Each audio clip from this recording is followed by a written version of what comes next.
최근의 C19 사태는 세계사를 바꿀 만큼의 충격을 줄 것으로 많은 전문가들은 예상을 하고 있습니다. 그런데 지금도 소름 끼치는 사실은 한때 한국이 중국에 이어 세계 두 번째로 이것이 창궐하고 중국은 나아져가는 반면 한국이 최대의 피해국이 될 것 같았던 때입니다. 하지만 대한민국이 어떤 나라입니까? 지금은 상황이 기적같이 180도 바뀌어 세계 방역의 모범국가이자 진단키트, 의료장비로 많은 나라들의 지원 요청이 세대하고 있는 상황입니다. 세계사적 최악의 상황에서 한국이라는 나라의 진정한 능력과 한국인들의 높은 시민의식이 조명되는 계기가 되고 있는 것은 너무나도 다행입니다. 그런 상황이 가능하게 된 원동력은 물론 한국인들의 국민성이겠지만 구체적 인물들을 뽑는다면 한국 방역을 이끌어 이제 국민적 신뢰를 넘어 해외 언론들에서도 칭찬 세례를 받고 있는 질본의 정은경 본부장과 질본 직원들일 것입니다. 블룸버그는 그녀를 전염병과 어떻게 싸우는지 보여주는 바이러스 헌터라고 극찬했고, 월스트리트 저널은 최근 사태에서 자신의 활약을 내세우지 않는 진짜 영웅들을 소개하는 글에서 매일 브리핑을 하면서 성공적으로 진행된 한국의 대응에서 핵심적인 역할을 하고 있다. 정 본부장의 일관된 솔직한 발언, 정보에 입각한 분석, 침착함은 강력하다고 평가했습니다. 1시간도 못 잔다는 얘기가 있는데 잠은 몇 시간 주무시냐? 라는 질문에 정은경 본부장이 1시간보다는 많이 잔다 라고 짧게 대답했던 것이 큰 화제가 될 만큼 그야말로 분투하고 있는 정은경 본부장은 그 없는 시간을 쪼개어 책임저자로 이름을 올린 구로 콜센터 집단 감염 관련 방역 내용을 담은 논문을 전 세계 전문가들에게 공개하여 한계가 없는 놀라움을 보여줬었고, 세계의 전문가들은 기다렸다는 듯이 미국 CDC에 공개된 구로 콜센터 자료에 대해 트위터에 글을 올렸습니다. 정말 대단하다고밖에 할 말이 없습니다. 이대로 간다면 정은경 본부장도 두유노 클럽에 가입시켜야 한다는 말이 나오지 않을까 생각될 정도입니다. 하지만 정 본부장과 질본의 스토리를 본다면 항상 좋은 길만 걸어왔던 것이 아니고 그들도 큰 실패를 겪었었지만 그 실패를 잊지 않음과 거기에서 배우고 나아갔던 힘이 진정한 원동력이 아니었을까 생각이 됩니다. 정은경 본부장은 최초의 여성 본부장이기도 하지만 1급 공무원인 실장을 건너뛰고 현재 질본 본부장인 차관급으로 바로 승진하여 파격적이라는 평가가 있었습니다. 그런데 정 본부장은 메르스 사태 때 감봉 징계를 받았던 것으로도 알려져 있는데 어떻게 파격적인 승진을 할 수 있었을까요? 질병관리본부라는 조직은 2003년 사스가 전 세계적으로 유행했던 노무현 정부 당시 추후에도 그런 사태가 발생할 수 있으니 철저하게 대비해야 한다며 우리가 요즘 많이 보고 듣는 미국 질병통제예방센터 즉 CDC를 벤치마킹하여 설립하였습니다. 하지만 초기에 질병관리본부는 규모만 확대되었을 뿐 의학적 전문성이 있어야 하는데 행정고시 출신들이 대부분 높은 자리를 차지하고 있었고 전문가인 실무진들에게 결정권은 없었던 문제가 있었습니다. 2015년 메르스 사태가 터지자 당시 초기 대응은 질병관리본부장이 했지만 유행이 지속되면서 보건복지부 장관이 책임을 지는 중앙메르스관리대책본부로 개편했고 여기서 민간 전문가들을 활용한다는 방침을 세웠습니다. 하지만 중동에서 유행하고 세계로 퍼진 메르스에 의한 피해 결과 1위는 사우디였고 3위부터 7위까지 모두 중동 국가인데 한국이 2위에 올라 방역 실패라는 불명예만 남게 됩니다. 현장에서 뛰었던 의사 출신 공무원들이 징계를 받게 되었고 징계를 받은 현장 전문가들 중에는 회의감을 느끼고 떠난 사람들도 있었다고 합니다. 그런 생각이 당연히 들 수밖에 없었을 것도 같습니다. 하지만 보건복지부에서는 메르스 사태를 반성하며 중앙정부의 컨트롤 타워가 복잡해졌고 전략적 의사결정, 신속성, 명료성에 대한 의문이 존재하였다라는 반성이 담긴 백서를 남기고 그 교훈을 잊지 않도록 했습니다. 그리고 잘못을 되풀이하지 않기 위해 당시 사태에서 실제 능력을 인정받은 정은경 센터장을 본부장으로 승진시킵니다. 이후 질본은 절치부심하여 지속적으로 블랙스완에 대비한 시뮬레이션과 대응 방안을 개발해왔고 공교롭게도 이 대응 방안 개발의 마지막 단계로 신형 감염병 대응 진단키트 시범 제작 프로그램을 마치자마자 C19가 터져버립니다.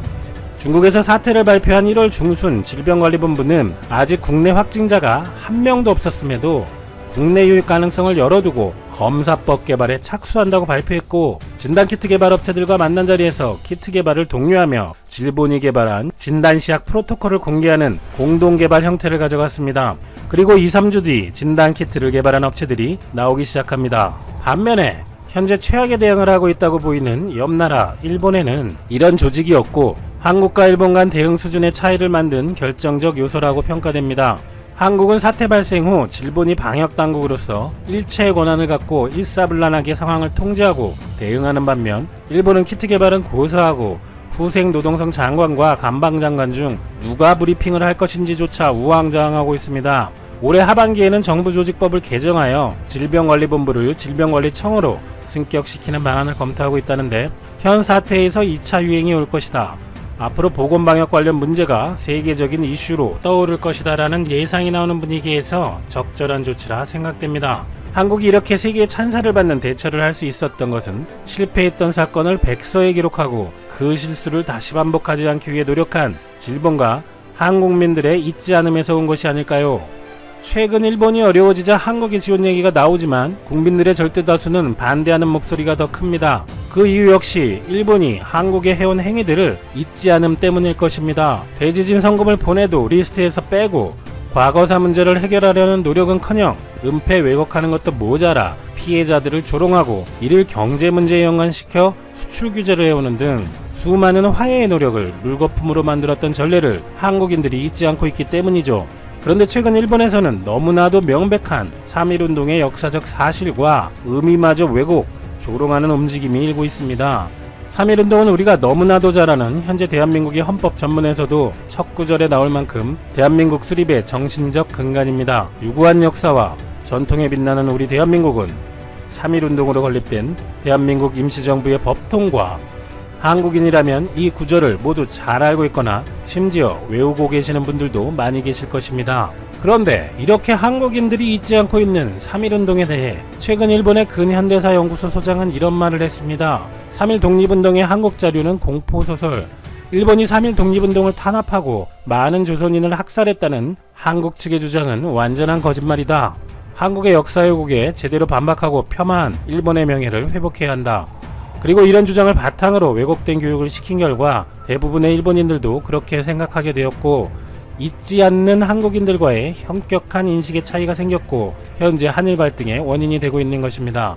3.1 운동과 관련해서 일본의 대표적인 커뮤니티에는 일본 헌병의 군도에서 왼팔을 잃은 여학생은 남은 손으로 태극기를 주어 대한독립 만세를 외쳤다라는 글이 올라왔는데 바로 독립운동과 윤형숙 열사에 관한 이야기입니다.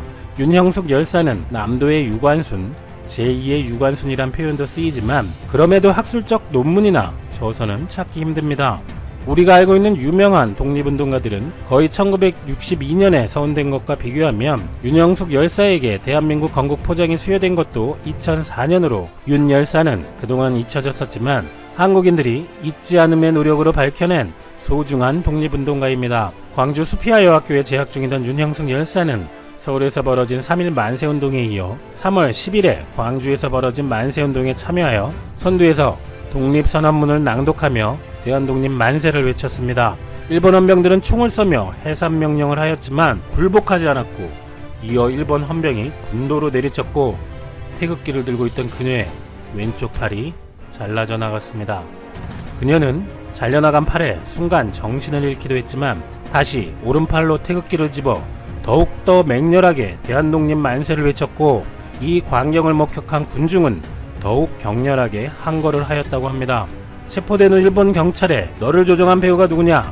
너의 이름은 무엇이냐? 라는 신문에 나는 보다시피 피 흘리는 윤현려다 라는 답을 하였으며 고문과 긴 옥사리에 오른쪽 시력마저 잃고 말았습니다. 이런 윤형숙 열사의 이야기에 일본 커뮤니티에서는 또 이야기를 만드네 판타지가 시작된다. 그 헌병은 조선인이었겠지. 팔 잘려도 죽지 않다니 행운의 소유자이구나 라는 조롱성 댓글이 달렸습니다.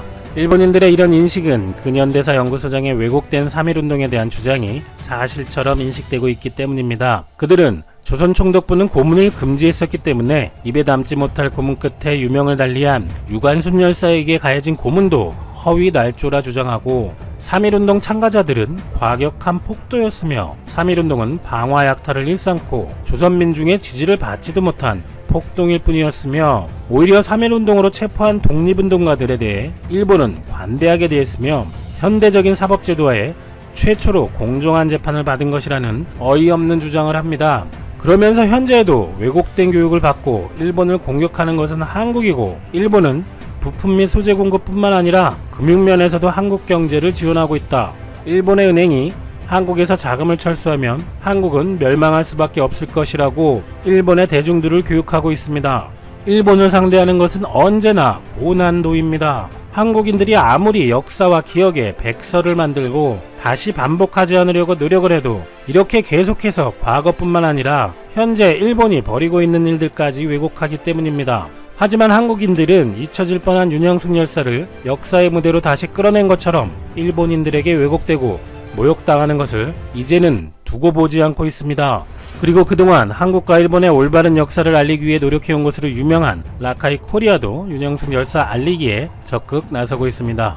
일본이 판타지라고 무논리적인 주장을 하는 윤영숙 열사의 이야기를 한국인들의 마음속까지 좀 더 알리기 위해 세상에 하나뿐인 특별한 팔찌를 선보였다고 합니다. 빼앗긴 나라를 되찾기 위해 한쪽 팔을 잃으면서까지 외쳤던 대한독립 만세.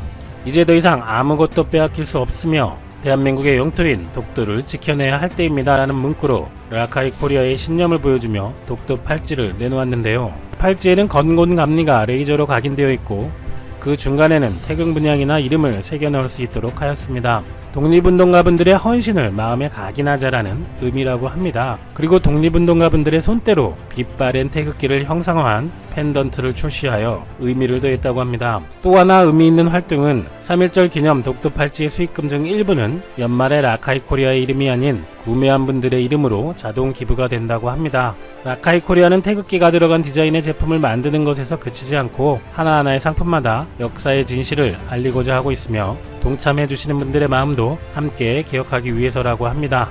라카이 코리아는 일본 731 부대 만행을 알리며 출시한 3.1절 태극기 운동화에 이어 현재 독도 팔찌를 한국과 해외 사이트에 판매하며 윤영숙 열사의 이야기를 알리고 있습니다.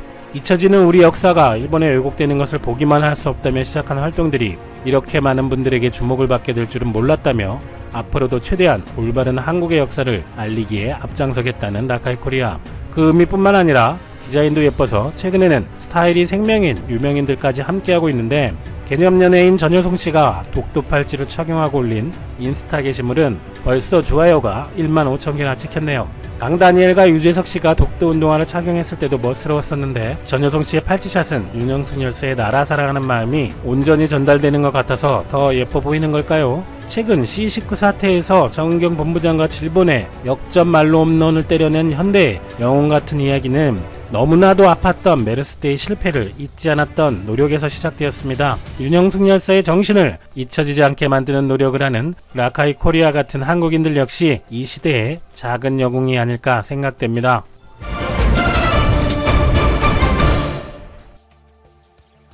최근 잇따랐던 북한의 미사일 발사, 또 김정은 위원장의 자맹과 관련해 미군의 특수정찰기들의 활동이 주목받았습니다.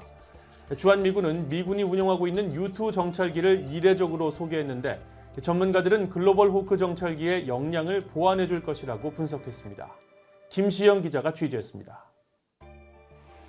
주한미군이 운용하고 있는 U2S 정찰기입니다. 넓은 날개 면적과 비교적 가벼운 중량으로 제트 엔진 한 개만으로 마하 0.6까지 속도를 낼 수 있고 시속 120km의 저속 비행도 가능합니다. 또 최고 비행고도가 약 20km로 지표면에서 10에서 50km에 존재하는 성층권에서 정찰 임무를 수행할 수 있습니다. 디지털 촬영보다 해상도 면에서 뛰어난 수동식 고해상도 카메라와 필름을 사용해 150km 밖 10cm 크기의 물체를 식별할 수 있고 이를 바탕으로 한반도 휴전선 이북 100km에 대한 촬영과 통신 감청이 가능하며 전 세계에 30여 대뿐인 걸로 알려졌습니다. 한국 오산 공군기지의 미국 제51 전투비행단이 5일 한반도에서 U2 정찰기를 운용해온 미 제5 정찰비행대의 임무수행 44주년을 기념했습니다. 제51 전투비행단은 이날 사회관계망 서비스를 통해 오늘은 동아시아 지역에서의 정보, 감시, 정찰 임무를 통해 한국을 자랑스럽게 지켜온 제5 정찰비행대가 오산 공군기지에서 작전을 수행한 지 44년째 되는 날이라고 알렸습니다. 주한미군 작전참모 출신인 데이비드 맥스웰 민주주의수호재단 선임연구원은 U2 정찰기가 24시간 감시가 가능한 글로벌 호크를 보완하는 주한미군의 핵심 정찰 자산임을 강조했습니다. And so Global Hawk and U2 are complementary. Of course, Global Hawk is unmanned. It has a long dwell time. U2 flies higher, faster. North Korean air defenses cannot shoot down. 또 북한 내부에서 무슨 일이 일어나는지 이해를 돕는 방대한 양의 정보 취득 역량을 갖춘 최고의 정찰기 중 하나라고 설명했습니다. 맥스웰 연구원은 그러면서 U2 정찰기의 한반도 내 존재는 대북 정보 획득이 미한 동맹에 얼마나 중요한지 말해주는 척도가 될 수 있다고 덧붙였습니다. VOE 뉴스 김시영입니다.